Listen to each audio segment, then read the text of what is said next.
Every team, every topic, everywhere. This is Believe.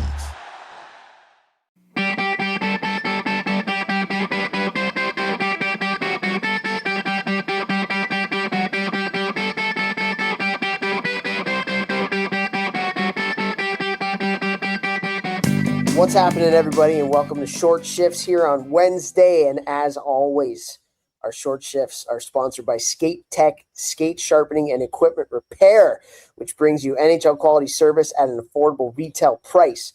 With over 23 years of sharpening and equipment customizing experience, Skate Tech serves as your personal equipment manager, providing the highest quality skate sharpening, blade profiling, team uniforms, and equipment alterations available on the market today. Let us help you take your on-ice performance to the next level with the edge the pros trust. Check us out at www.skatetechsharpening.com for more information. Boom, here we go. I am doing this ad read today because it is just me, and I am here at Walt Disney World in Orlando, Florida, the home of our amazing podcast producer, Laura Verkijk. And guys, today, a little bit different because it's just me, and it's plane, trains, and automobile with the family here, spending some time down at Disney World. Everybody is still safe and accounted for.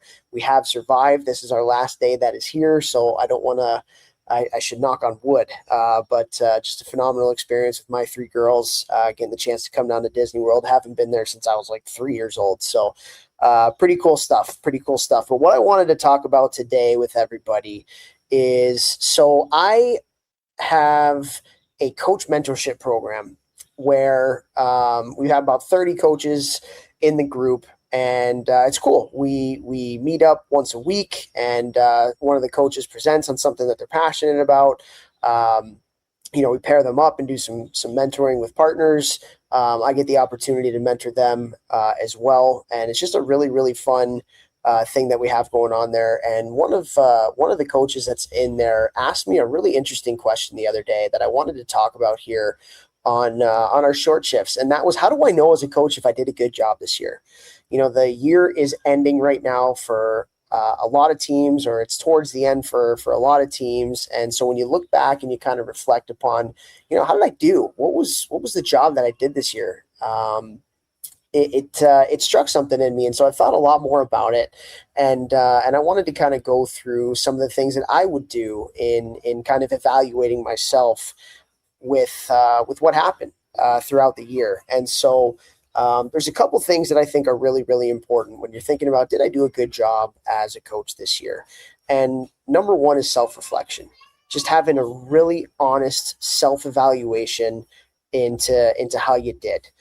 Number two is feedback.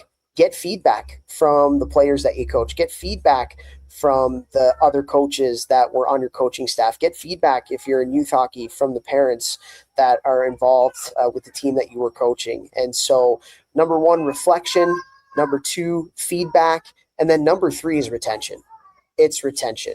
And does all the players on your team from the year before, do they want to come back and play for you the next year? I think that's one of the key target metrics that we should be looking at. Do they want to play for me next year? And notice what I left off that list, and that was wins and losses, particularly in youth hockey. Obviously, you're going to get judged by wins and losses in the higher levels of hockey once you get to juniors in college or pro. But in youth hockey, secondary. We should not be judging people based on the record of a team. So let's dive in a little bit to the reflection piece, the feedback piece, and then also the retention piece. And to start, when it comes to self-reflection, honest self-evaluation is so incredibly powerful, guys. It's so incredibly powerful. Anytime you can sit down and look at things from a big picture point of view, 10,000 feet up high, and really evaluate the job that you thought you did, that's a huge win in your growth and your development as a coach. And so when I think about how I would typically reflect as a coach at the end of every year, it came down to a couple things that I would really think about as it related to the job that I felt like I did this year. And the first thing that I would always want to know, always want to know, is, did I put in the effort to make sure that the players knew that I cared about them as people? That was number one. Did I put in the effort to make sure that my players knew that I cared about them last year. That is one of the most important things to me, was for my players to know that I cared about them.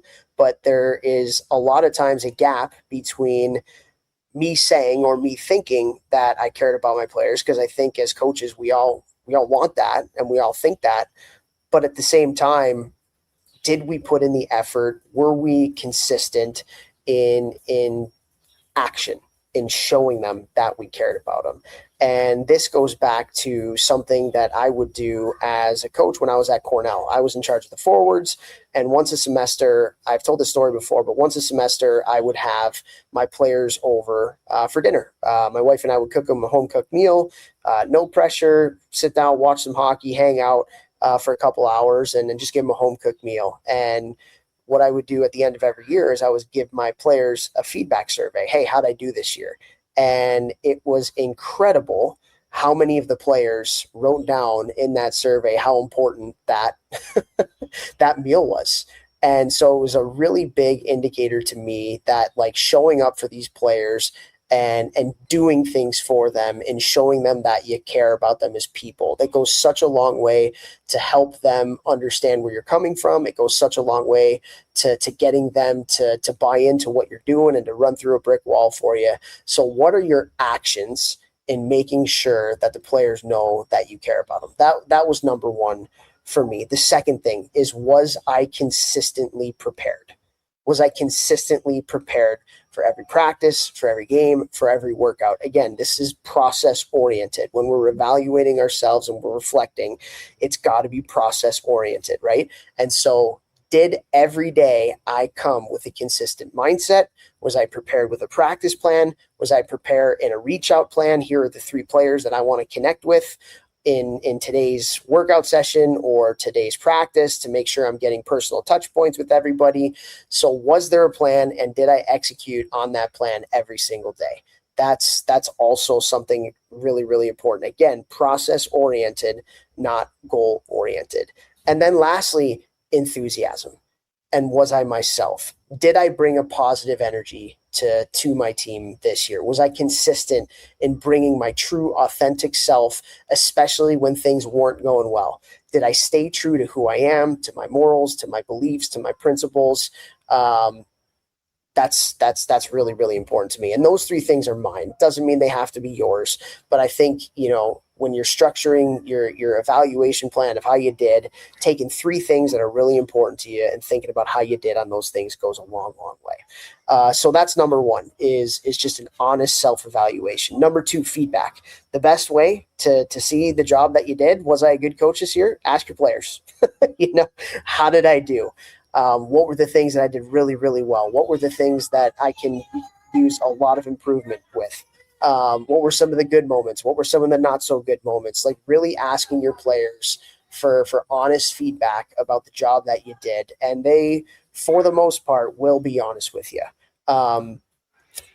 One thing that I've been asked, should we make these anonymous, or should we make these, where the players put their names on it? I'm a really big believer in making them anonymous, because in any kind of power relationship dynamic between player and coach, a lot of times players are not going to give you the honest truth.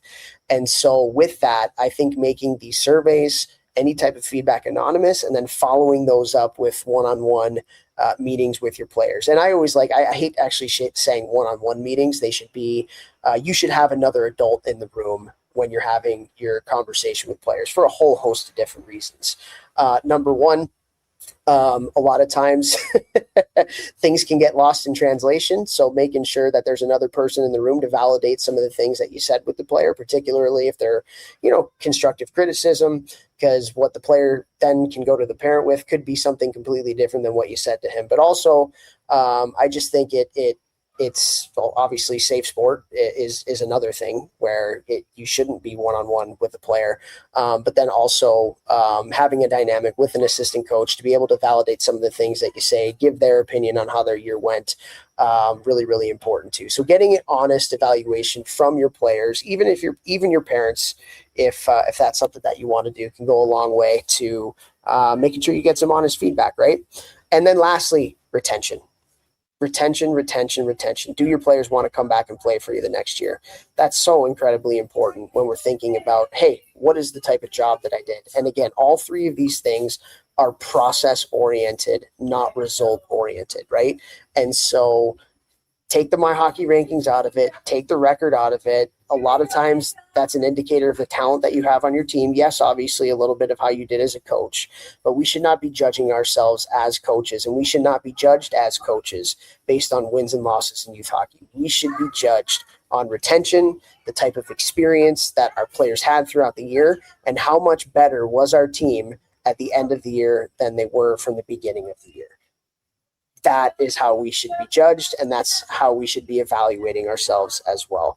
It's process oriented. So as your seasons are ending, for all the coaches that are listening, these are just things when I think about, hey, how did I do as a coach this year, that can help you to reflect upon the job that you did. And hopefully you like this stuff here and you can use it. And have a great rest of the week, everybody.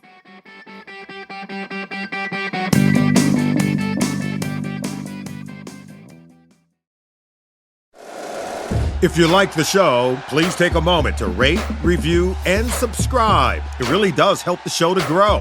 Thank you for listening.